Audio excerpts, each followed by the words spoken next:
राजा बिल्कुल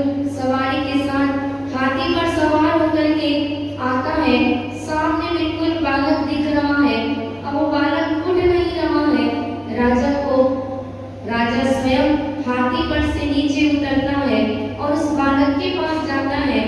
बालक से कहता है, क्यों तुम्हें समझ में नहीं आ रहा? मैं यहाँ से निकल रहा हूँ और तुम यहाँ से हट नहीं रहे हो। कैसे मूर्ख हो कि तुम्हें ये भी नहीं पता कि राजा आ रहा है तो हट जाना चाहिए। वो बालक कहता है, मैं मूर्ख नहीं हूँ, यहाँ का राजा मूर्ख है। क्या कह रहे हो? राजा मूर्ख है?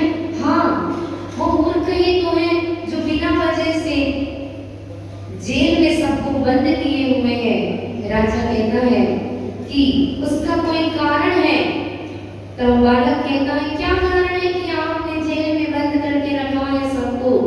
वह कहता है कि मैंने विद्वानों की सभा बुलाई थी और मैंने एक प्रश्न रखा सबके सामने। जो जो उत्तर नहीं दे पाएगा उनको जेल में बंद किया जा रहा है, उनको कारागृह की सजा दी गई है। आपका प्रश्न क्या है? आप राजा कहते हैं, अभी तुम हट जाओ, कल सभा में आना, मैं तुमसे कल प्रश्न करूंगा। और वह बालक हट जाता है। राजा की सवारी पहुंच जाती है। दूसरे दिन राजसभा लगी हुई है और राजा सभी विद्वानों से पुनः प्रश्न करता है और इतने में वह बालक भी सभा में प्रवेश करता है। जैसे ही बालक ने सभा में प्रवेश किया, सब विद्वान जितने भी लोग वहां पर बैठे हुए थे सभा में, बहुत से लोग ये देखने आ रहे थे कि आखिर उत्तर क्या है और प्रश्न क्या है। वह बालक जब आ रहा था तो लोग उसको देख करके हंसने लगे। तो वह बालक आता है और राजा से कहता है, राजन, आपने मुझे चमारों की सभा में क्यों बुलाया है? तब सभी विद्वान गुस्सा हो जाते हैं। तो वो कहता है, इसमें क्रोध लाने की कोई आवश्यकता नहीं है। जो इस शरीर की चमड़ी को देख करके, इसके रूप को देख करके जो हंसता है वो चमारी है। जो चमड़ी को देखता है, जो चमड़ी से प्यार करता है, जो चमड़ी को देख करके हंसता है, शरीर को देख करके हंसता है, वो चमार ही तो है। बंधुओं, वह व्यक्ति और कोई नहीं, अष्टावक्र था। अष्टावक्र का नाम आपने सुना होगा। अष्टावक्र यानी जो 8 जगह से 8 अंग उसके टेढ़े मेढ़े थे। जब वो अपनी चाल से चलता हुआ आ रहा था तो लोगों को हंसी आ गई। वह उसके बाद राजा से कहता है, राजन, पूछिए, आपको क्या पूछना है? आज आप मेरे से प्रश्न पूछिए। राजा ने जब सब विद्वानों से पूछा, कोई उत्तर नहीं दे पाया। तब बालक ने कहा, मैं उत्तर दूंगा। राजा बालक की बात सुनकर पुनः सब लोग हंस पड़े। तब वह बालक कहता है कि राजन, आपका प्रश्न क्या है? राजा कहता है, ये सत्य है या वो सत्य है? ये सत्य है या वो सत्य है? वह अष्टावक्र ने एक ही बार में उत्तर दे दिया, न यह सत्य है न वो सत्य है।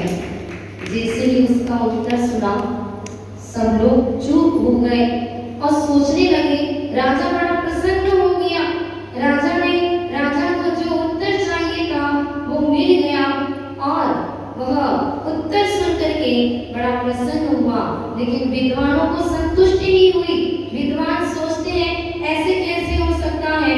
प्रश्न का उत्तर न ये सत्य है न वो सत्य है, ऐसा कोई उत्तर होता है क्या? आपने कैसे ये उत्तर दे दिया? तो अष्टावक्र कहता है कि राजा ने आज रात्रि में, एक दिन रात्रि में राजा ने स्वप्न देखा है और राजा स्वयं कहता है, और इस स्वप्न में इन्होंने जो कुछ भी देखा है वो राजा स्वयं बताएंगे इन्होंने क्या देखा है। और वह मेरा उत्तर फिर आप लोगों को समझ में आ जाएगा। वह राजा कहता है कि मैंने एक स्वप्न देखा था। वो स्वप्न कैसा स्वप्न था? राजा सोया हुआ है, नींद में है और वह राजा के रूप में है, तो उसके पहरेदार भी है, महल में सुख सुविधाएं भी है, सब कुछ अच्छे से चल रहा था।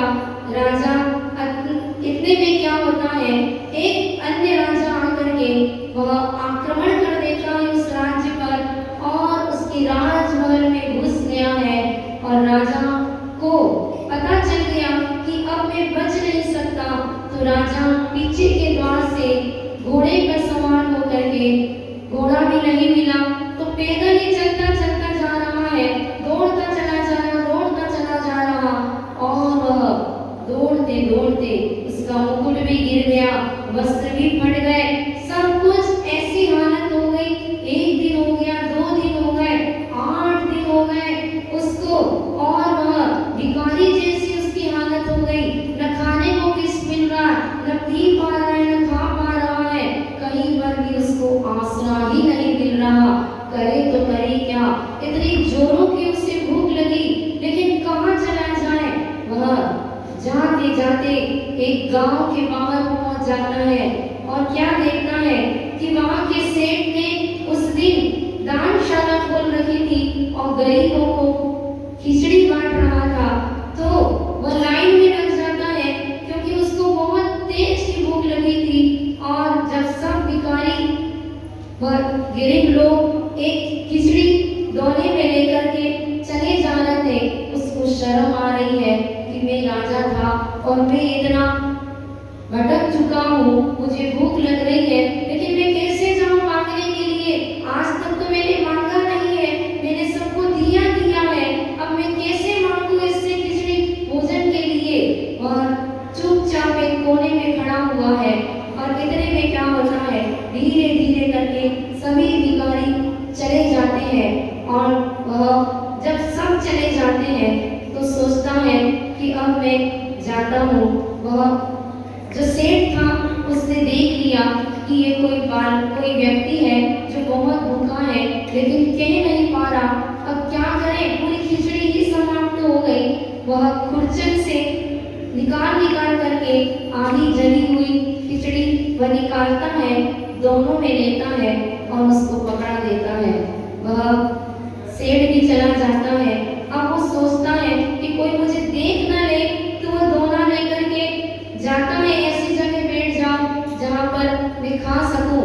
इतने में क्या होता है, 2 बैल दौड़ते हुए आते हैं, और दोनों बैल दौड़ते दौड़ते वो उस व्यक्ति का पीछा करते हैं, राजा का पीछा करते हैं। वो राजा नहीं बचा था, वो तो गरीब हो चुका था, भिखारी जैसी हालत हो गई थी। और वह जैसे ही बैल दौड़ते दौड़ते आए तो कहीं छुप करके खा लो, ये सोच करके, जैसे पान की दुकान की पट्टियां रहती हैं, पान की दुकानें लगी हुई थी, वो उसके नीचे घुस जाता है और वहां बैठ करके खाने को होता है। इतने में क्या होता है, वो जब नीचे घुसता है तो घुसते ही वह दोना उसके हाथ से गिर जाता है, और वह खिचड़ी मिट्टी में मिल जाती है। भूखा की भूखा है, वह इतना सोच ही रहा था कि मैं अब क्या खाऊं, अब मैं कहाँ जाऊं, मेरा तो पेट भी नहीं भर रहा। इतने में उसकी नींद खुल गई। यह सपना जब देखा उसने तो रात भर नींद नहीं आई। वह प्रश्न उसके सामने खड़ा हो गया कि मैं जो सपने में देख रहा था वो सत्य है, या जो मैं सामने दिख रहा हूँ वो सत्य है। आखिर ये सत्य है या वो सत्य है? समझ में आ गया होगा आप लोगों को।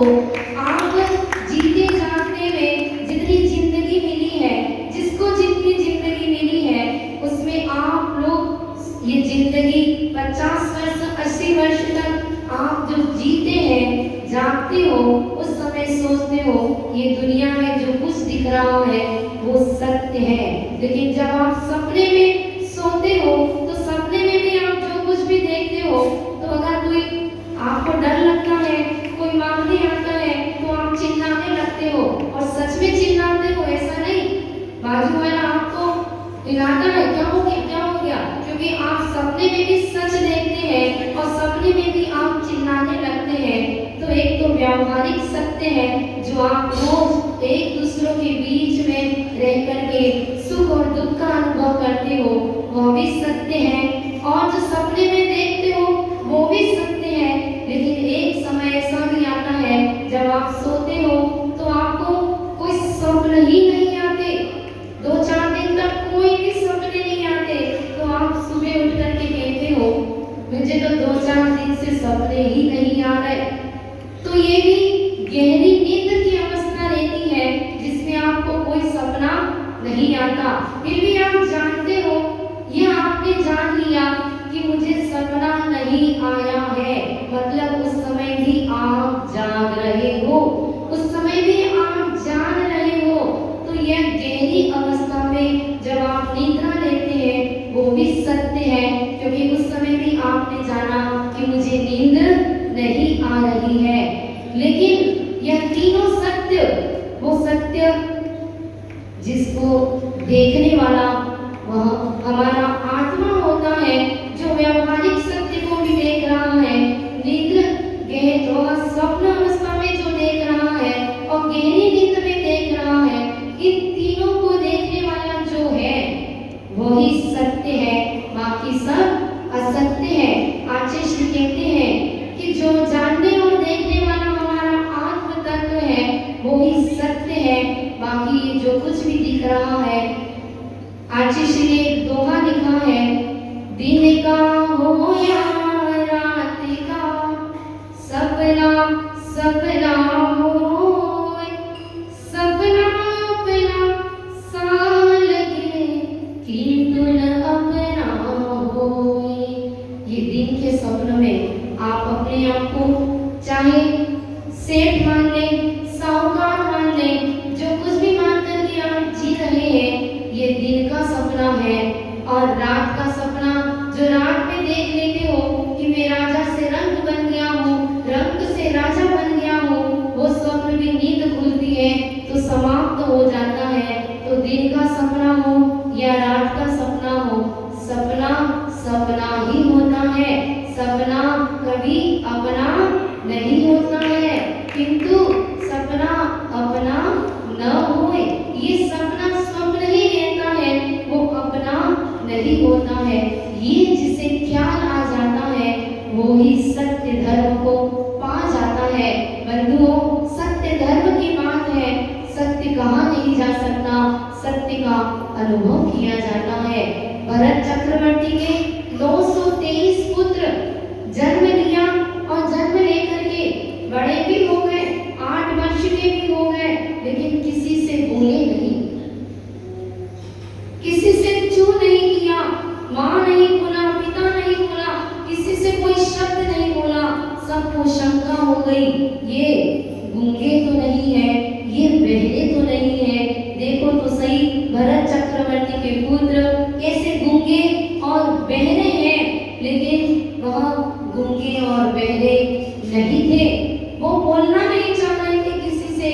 वो जाते हैं, जब भरत चक्रवर्ती के साथ समूह शरण में जाते हैं और समूह शरण में जाकर के सीधा तीर्थंकर से बोलते हैं। तीर्थंकर भगवान को देखते ही उनको अपना सत्य ज्ञात हो गया और भगवान की दिव्य ध्वनि सुनते ही उन्हें अपने सत्य का ख्याल आते ही वे 923 पुत्र कहते हैं, हे तीर्थंकर आदिनाथ प्रभु, हम सबको जैनेश्वरी दीक्षा हम आपके सानिध्य में स्वीकार करना चाहते हैं।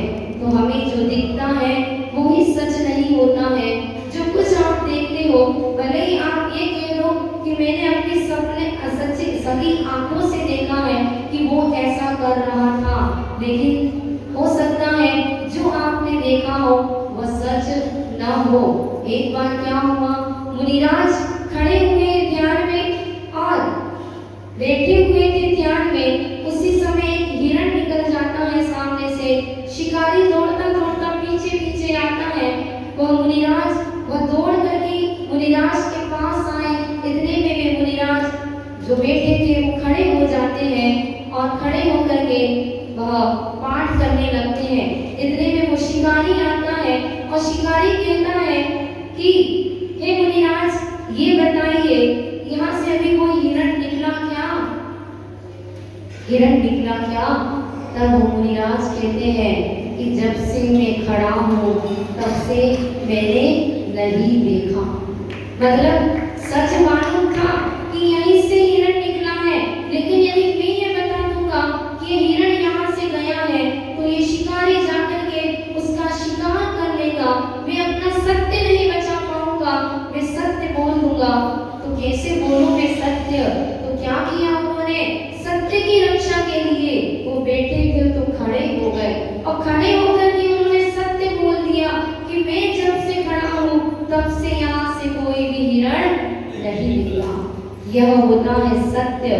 सत्य की रक्षा सुरक्षा करना बड़ा कठिन होता है। व्यक्ति आज के जमाने सत्य बोल ही नहीं पाता, और सत्य बोलना कब होता है? आचार्य भगवंत कहते हैं सत्य धर्म, ये सत्य जो है, जो कुछ भी दिख रहा है दुनिया में, ये सत्य नहीं है। लेकिन इसको जो देखने वाला है, कौन देखता है? हमारा आत्मा देखता है। तो आत्म तत्व ही सत्य है, इसके अलावा सब कुछ असत्य है। इसलिए आप लोग जब किसी की गमी में जाते हैं तो जाते जाते क्या बोलते हो? यही तो बोलते हो। क्या बोलते हो? अरहंत नाम सत्य है, सिद्ध नाम सत्य है, बाकी सब असत्य है। मतलब जो आप जी रहे हैं, जिस जिंदगी को जी रहे हो, इसको भी एक दिन खोना ही है। और इस सत्य को पाने के लिए आप श्रावक हैं। अपने श्रावक जीवन में इस सत्य धर्म को तो नहीं पा सकते, और उत्तम सत्य को तो और ही नहीं धारण कर सकते। तो क्या कर सकते हो? आज पूजन में आप पढ़ रहे हैं कि कठिन वचन मत बोल। इतना तो कर सकते हो कि मुख से किसी को कठोर वचन मत बोलो। बोल सको तो हित मित प्रिय बोलो। ये श्रावक धर्म भी है और साधु धर्म भी है। साधु भी जब भाषा समिति का पालन करता है तब वह अपने महाव्रतों की रक्षा कर पाता है।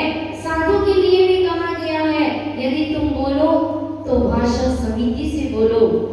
आपको मालूम होगा, तीर्थंकर जो होते हैं, मुनि दीक्षा जिस दिन लेते हैं उस दिन से मौन रहते हैं, बोलते नहीं है।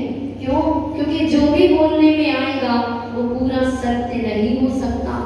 सत्य तभी होगा जब सत्य का साक्षात्कार हो जाता है।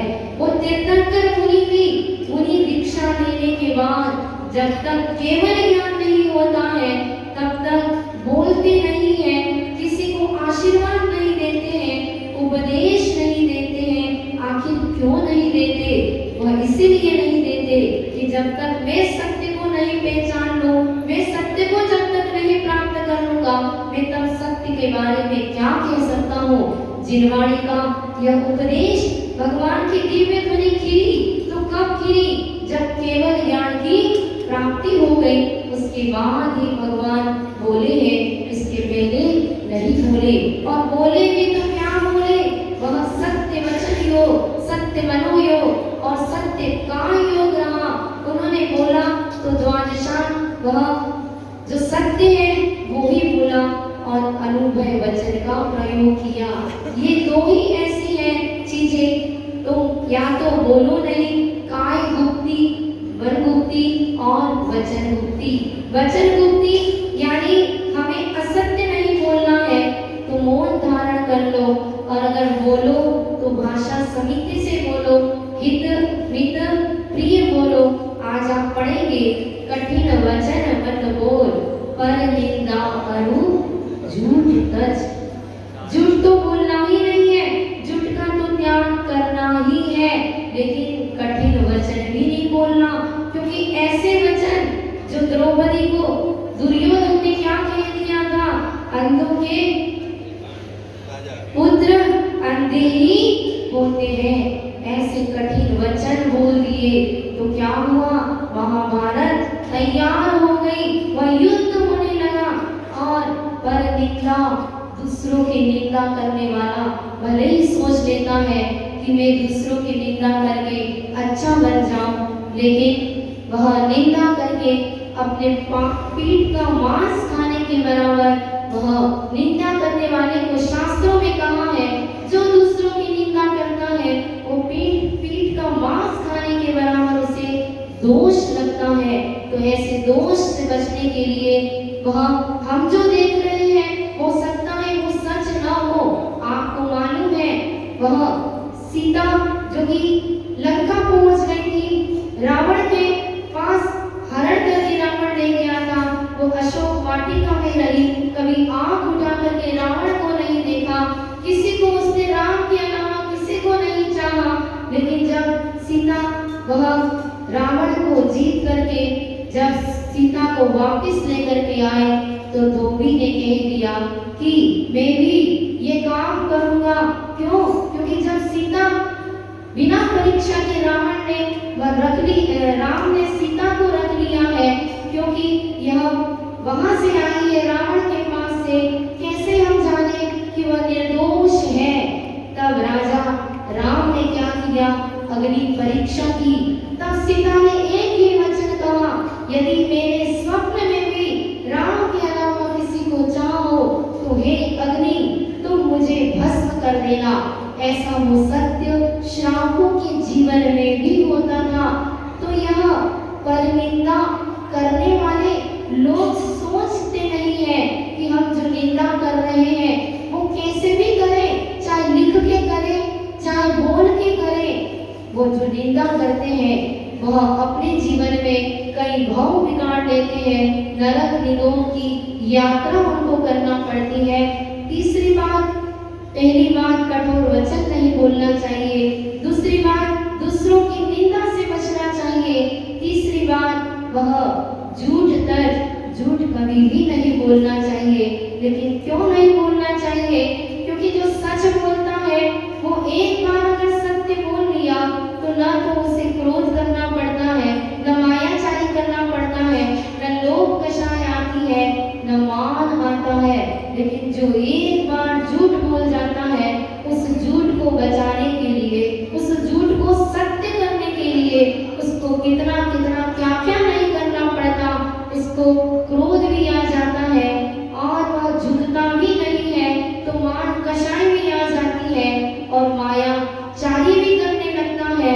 ऊपर से प्रशंसा करता रहेगा, लेकिन भीतर ही भीतर वह झूठ जो बोल दिया है उसको स्वीकारने तैयार नहीं होता है।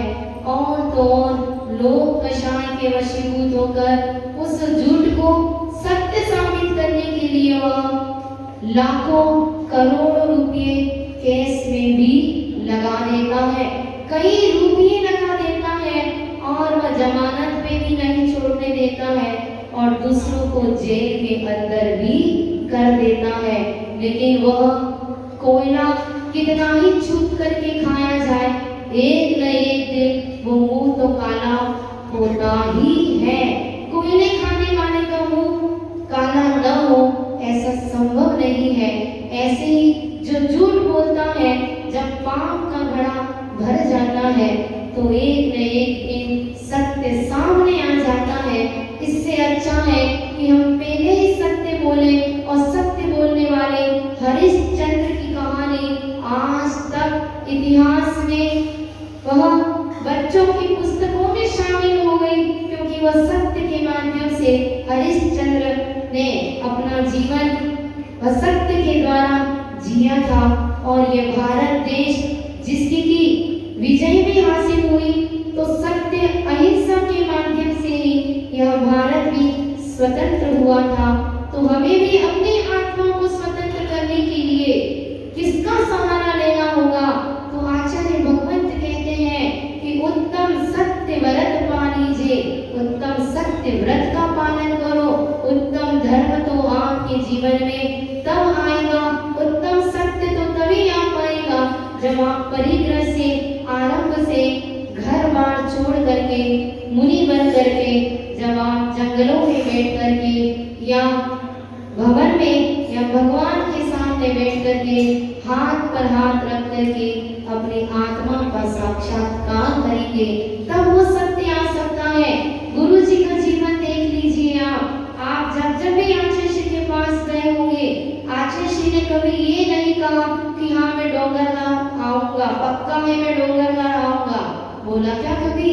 जहाँ के भी लोग जाते थे, आचार्य श्री अपने सत्य का पालन कैसे करते थे? आचार्यों के मूल गुणों में आता है, ये 10 धर्म आचार्यों के मूल गुण में शामिल होते हैं।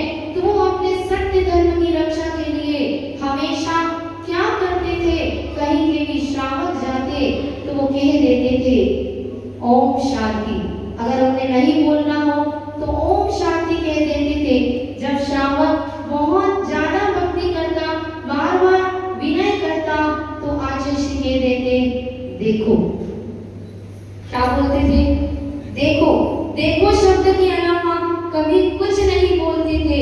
ऐसे गुरुदेव जो सत्य धर्म की रक्षा करने वाले, अपने जीवन में 50 वर्षों में उन्होंने कभी असत्य का सहारा नहीं लिया, क्योंकि उन्हें लेने की आवश्यकता ही नहीं थी। उन्हें तो गुरु के व्रतों का पूर्ण निर्दोष पालन करने का उन्होंने संकल्प लिया था। तो ऐसे गुरुदेव वह निर्दोष चर्या का पालन करने वाले, उनके ऊपर भी लोगों ने उंगली उठाना नहीं छोड़ी। फिर भी गुरुजी कभी किसी को कुछ नहीं बोले, किसी को ये नहीं कहा कि मैंने ऐसा नहीं किया है, मैं ऐसा नहीं हूँ। आचार्य श्री से एक बार पूछा कि आचार्य श्री जी, जब आपके बारे में कोई इस तरह की बातें करता है तो हम लोगों का मन बड़ा खेद खिन्न हो जाता है। तो आचार्य श्री कहते हैं, खेद खिन्न बिल्कुल नहीं होना चाहिए। मैं भी खेद खिन्न नहीं होता हूँ। मैं तो पहले ये देखता हूँ कि जो कहा जा रहा है वो आगम से हटके तो नहीं है, आगम की आज्ञा से हटकर तो नहीं है, और आगम की आज्ञा से हटकर के मैंने नहीं किया है। और मैं अपने आप को देखता हूँ, अपनी आत्मा में देखता हूँ कि मैंने अगर अच्छा किया है, सच्चा किया है, कल्याण के लिए किया है, और अगर कोई कहता भी है तो मैं सोचता हूँ, हे भगवान इसको भी सद्बुद्धि दे दो, इसके भी कर्म बंध से ये बच जाए, ऐसे इसको सद्बुद्धि दे दो। मैं कभी किसी को दोष नहीं देता हूँ। ऐसे गुरुदेव जो अपने जीवन में ना असत्य को स्वीकार करते थे, कोई आकर के असत्य बोल भी देता तो गुरुजी मौन रहते थे। ज्ञान होने के बाद भी वो कुछ नहीं कहते थे, और वह अपने जीवन का सत्य का बचाव करते हुए देखो शब्द का प्रयोग करते थे। और कभी शिष्य शिष्याएं भी अगर कुछ पूछवाती थी कि आचार्य जी ऐसा हो गया तो हम क्या करें, तो आचार्य कहते हैं अनुकूलता देख लो। ये 2-3 सूत्र उनके थे, इसके अलावा कभी कुछ नहीं कहते थे। एक बार आचार्य जी कोनी जी में थे, बहुत पुरानी बात है, सन 1990 या आसपास की बात है। उस समय उतना वहां पर भी कोनी जी में कुछ नहीं था। जब आचार्य श्री जंगल से आ रहे थे, लेकिन आप लोगों को मालूम है आचार्य श्री जहाँ भी रहते हैं वह क्षेत्र उजड़ा हुआ भी हो क्यों ना हो, लेकिन गुरु जी जब तक रहते थे जंगल में भी मंगल हो जाता था। और वो क्षेत्र पर जो गरीब लोग हैं वो अपनी दुकानें खोल लेते थे, कोई चाय की दुकान, तो कोई पुस्तक की दुकान, कोई कैसेट की दुकान, तो कोई फोटो बेचने की दुकान लगा करके अपना जीवन यापन का वहां पर उपक्रम करते थे। आचार्य जी जंगल से वापस आ रहे थे, और आते आते आचार्य की एकदम किसी ने नमस्ते किया तो ऊपर दृष्टि उठी और उनको दिख गया वह दुकान के अंदर बाहर ही रखा था एक चित्र, और वो चित्र देख लिया। आचार्य जी ने अपने स्थान पर आ गए, और स्थान पर आए तो कहते हैं जो श्रावक वहां पर थे कि उस दुकानदार को बुलाकर लेकर के आओ। वह दुकानदार बड़ा खुश हो गया, आज तो आचार्य श्री ने मुझे याद किया। और आचार्य श्री ने पूछा कि ये जो तुम्हारी दुकान पर चित्र लगा है आपने स्वयं खींचा है क्या? तो वो कहता नहीं महाराज। कैसा लगा महाराज? आचार्य महाराज कहते हैं मैं ये पूछ रहा हूँ कि ये जो चित्र तुमने तस्वीर में लगाया है ये तुमने कहाँ पर देखा है और कहाँ पर फोटो निकाली थी? वो कहता है महाराज ये तो मैंने एडिट किया है, और ये एडिट करके बनाया है। क्या एडिट किया था? उस फोटो में 2 बड़े-बड़े सर्प नागराज बैठे हुए हैं और गुरुजी आशीर्वाद दे रहे हैं। ऐसा वो फोटो देख करके आचार्य श्री कहते हैं कि देखो ध्यान रखना ये असत्य है। जब आपने अपनी आंखों से नहीं देखा और ऐसा हुआ नहीं है और तुम ऐसे चित्र बना रहे हो, इससे असत्य साबित हो रहा है, और तुम अपने जीवन में वो असत्य को बेचोगे, असत्य फोटो को बेचोगे तो तुम्हें भी पाप लगेगा। इसलिए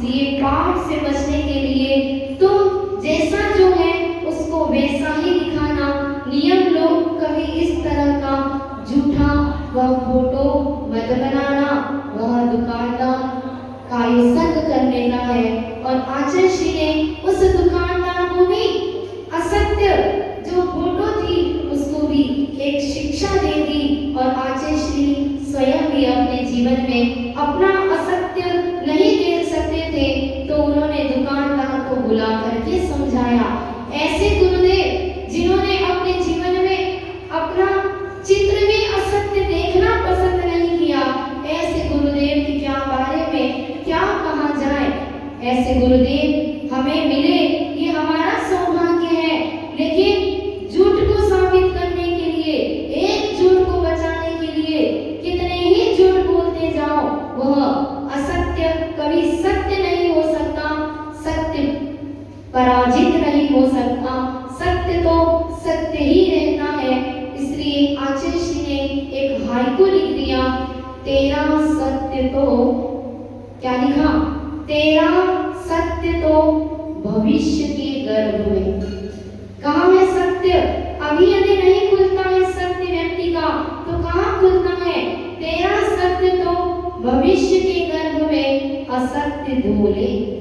अभी तो इस जिंदगी में क्या करना है, तो जितना हमने पूर्व भावों में जो कार्य किए हैं, असत्य के जो कार्य किए हैं, पाप के जो कार्य किए हैं, उन पापों को धोने में अपनी जिंदगी लगा दो। भविष्य ही बताएगा कि सत्य क्या है और असत्य क्या है, झूठ क्या है और सच क्या है। जो सच होता है वो तो एक दिन उसकी आत्मा से परमात्मा बन जाती है, लेकिन जो असत्य होता है वो एक झूठ के पीछे जितने झूठ बोलता है, उन झूठ के माध्यम से वो कहाँ पहुंच जाता है वो तो आप आगम से जानते ही हैं। आज आप इस पूजन में भी पढ़ेंगे कि वह ऊंचे सिंहासन बैठी वसुरत नृप, धर्म का भूपति गया, वच झूठ सेती नरक पहुंचा, सुरग में नारद गया। ये वसु और नारद की, राजा वसु और नारद और पर्वत की कहानी बड़ी लंबी चौड़ी है। मैं इतना ही कहूँगा कि दोनों शिष्य एक ही गुरु के थे, इतना ही कहूँगी कि दोनों शिष्य एक ही गुरु के थे, लेकिन एक ने सत्य स्वीकारा, एक ने असत्य स्वीकारा। और राजा वह गुरु को चाहता था, तो गुरु का बेटा जो कि क्या था, वह पर्वत जो था वह गुरु का पुत्र था और उसकी माँ गुरु माँ कहलाई। तो राजा के पास जाके के कहती है कि मेरा बेटा जो कहेगा उसको आपको सच कहना है। और उन्होंने वह कह दिया कि ये जो बोल रहा है पर्वत वो बिल्कुल सच है। और जैसे ही वसु राजा ने उसे सच कहा, उसका सिंहासन कहाँ चला गया, धरातल में चला गया। तो ऐसा वह असत्य जो कि नरक और निगोद की यात्रा कराता है, तो हमें वह किसी और की परीक्षा नहीं करना है, हमें अपने आप की परीक्षा करना है और अपने आप को झूठ से बचाना है। और अपने कल्याण के लिए सत्य धर्म नहीं पालन कर सकते तो सत्य वचन का आश्रय है। दूसरों की निंदा ना करें, झूठ ना बोले और कठोर वचन ना बोले, तो हमारे भीतर भी एक दिन वह सत्य वचन और सत्य वचन के बाद भाषा समिति और भाषा समिति से फिर सत्य धर्म की ओर हम भी अपना जीवन आगे उन्नति की ओर ले जा सकते हैं। इसलिए मैं इतना ही कह करके विराम लेती हूँ। हम सभी उन गुरुदेव को और सभी आचार्य परमेष्ठी जिनके जीवन में सत्य धर्म जीवन पर्यंत, जिन्होंने अपने जीवन में सत्य धर्म का पालन किया, हे गुरुदेव आप हम सबको ऐसा आशीर्वाद दें कि हम सब भी आपके बताए हुए उस सत्य मार्ग पर चल सकें और अपना कल्याण करें। इन्हीं बातों के साथ जिनवाणी की ज्ञान के सुझे लोकालो सोवाणी बस नग्नो सदा दीप मोडो, हे जिनवाणी वाणी मातो जपो दिन है, जो तेरी शरणागणे वो पावे सुचे, देव भजो अरहत तो गुरु सेवा निरंतर, दया धर्म पालो सदा यही मोक्ष का पंथ।